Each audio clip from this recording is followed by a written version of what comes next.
बिस्मिल्लाहिर्रहमानिर्रहीम।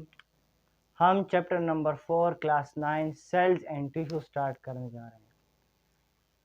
सेल्स और टिश्यूज में हम आज से सेल को डिस्कस करेंगे।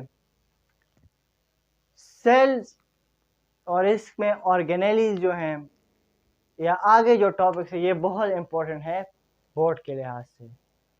इससे या तो एक लॉन्ग या शॉर्ट दोनों आ सकते हैं या एक लॉन्ग और दो शॉर्ट भी आ सकते हैं। तो इस टॉपिक्स को समझने की कोशिश करें और मैं आपको इस बोर्ड पर इस तरह लिखवाऊंगा कि वो आप फिर बोर्ड के पेपर में भी लिख सकते हैं। हम आज सेल वॉल को स्टार्ट करते हैं।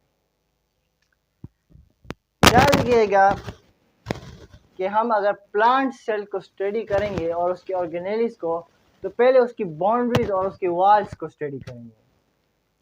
हमारे पास जो सेल वॉल है ये outermost boundary of plant cell है और ये हमारे पास एनिमल्स में नहीं पाया जाता। उसके साथ साथ ये हमारे पास फंगल और बैक्टीरिया सेल में भी मौजूद है। दूसरा, सेल वॉल जो है ये सिक्रीटरी प्रोडक्ट ऑफ ऑर्गेनेलिस से हमारे पास बनता है। उसके साथ साथ ये टोटली परमिएबल है। परमिएबल मतलब इससे हमारे पास आयंस है या और जो रिक्वायरमेंट्स है, सोल्यूट्स हैं, वो हमारे पास इससे इजीली पास हो सकते हैं। अगर हम इसकी केमिकल कंपोजिशन की बात करें तो हमारे पास प्लांट सेल में ये या पेक्टिन, सेल्यूलोज, कैल्शियम, मैग्नीशियम और फास्फोरस से बनता है या सिलिका से, जिसको हम सैंड कहते हैं। ठीक है, इन चीज़ों से बनता है। बैक्टीरिया सेल में हमारे पास ये म्यूरिन और फंगल सेल में ये हमारे पास काइटिन से बनता है। अब आपकी बुक में ये डिटेल नहीं है, लेकिन ये आपको सिर्फ ये बताया हुआ कि ये पेक्टिन सेल्यूलोज से बना हुआ है। इसको हम आगे इसको डिफाइन नहीं किया गया, लेकिन मैंने आपके साथ फिर भी इसके साथ आपकी लिए आसानी के लिए लिख लिया कि ये कम्प्लेक्स कार्बोहाइड्रेट्स है। ठीक है, कि आपको पता हो। अब टाइप्स ऑफ सेल वॉल की तरफ आते हैं। हमारे पास ये एक प्लांट सेल है। ठीक है,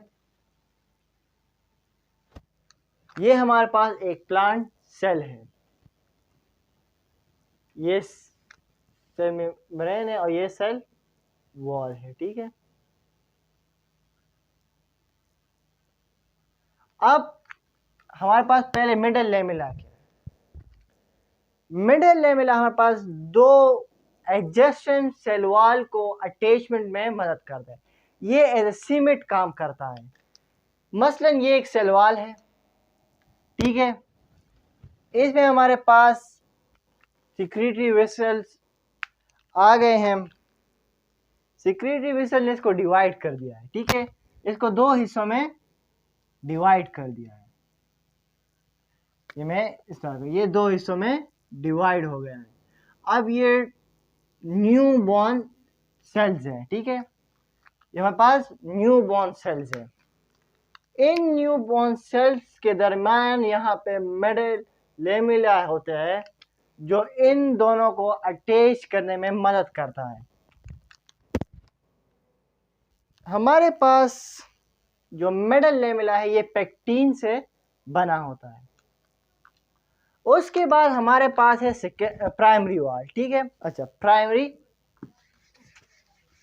सेल वॉल। अब हम प्राइमरी सेल वॉल की तरफ आते हैं। मैं दोबारा एक सेल ड्रा करता हूं।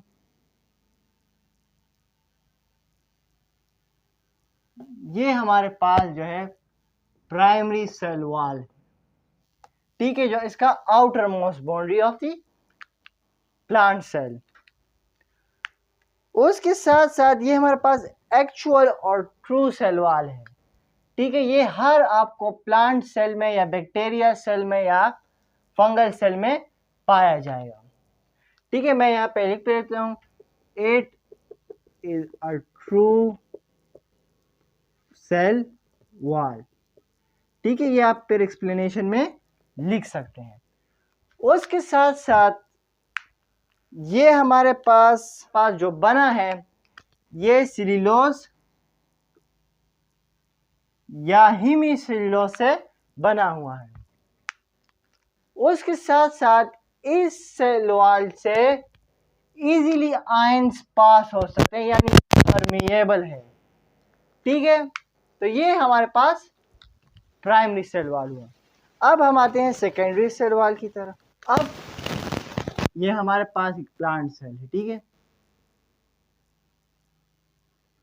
ये हमारे पास प्राइमरी सेल वॉल हुआ। अब हम सेकेंडरी सेल वॉल की तरफ। यहाँ पे हमारे पास एक 3 लेयर्स होते हैं, ठीक है, first layer, second layer and third layer. ठीक है, हमारे पास 3 लेयर यहाँ पे होते हैं। ये हमारे पास ये तीनों लेयर हमारे पास सेकेंडरी सेल वॉल है। दूसरा, सेकेंडरी सेल वॉल उस वक्त बनता है जब एक सेल डेड हो जाए तो वो हमारे पास सेकेंडरी सेल वॉल बन जाता है। ठीक है, इसके साथ साथ अब इसकी फंक्शन क्या है, ठीक है, तो हम इसके फंक्शन लिख ले सेल वॉल के। ये हमारे पास दे प्रोटेक्ट द ऑर्गेनेलीज। एक तो ये हमारे पास अंदर ऑर्गेनेलीज है, इसको प्रोटेक्ट करता है। दूसरा, they give shape to the cell. ये हमारे पास सेल को शेप देता है। आपकी बुक में सेल वॉल को इतना डिफाइन नहीं किया गया, लेकिन मैंने आपकी आसानी के लिए आपको सेकेंडरी वॉल और प्राइमरी वॉल और मिडल लेमिनर भी समझा दिया। आपकी बुक में अगर हम आए, आपकी बुक में सिर्फ लिखा हुआ है कि cell wall is present in all bacteria, plants and fungi and some protist. ठीक है, ये हम पढ़ चुके हैं, बैक्टीरिया के, फंजाई के, इसमें प्रेजेंट है। It is located outside the plasma membrane. ये प्लाज्मा मेम्ब्रेन के आउटसाइड हमारे पास मौजूद है। It provide shape, strength, protection and support to the inner living matter protoplasm of the cell.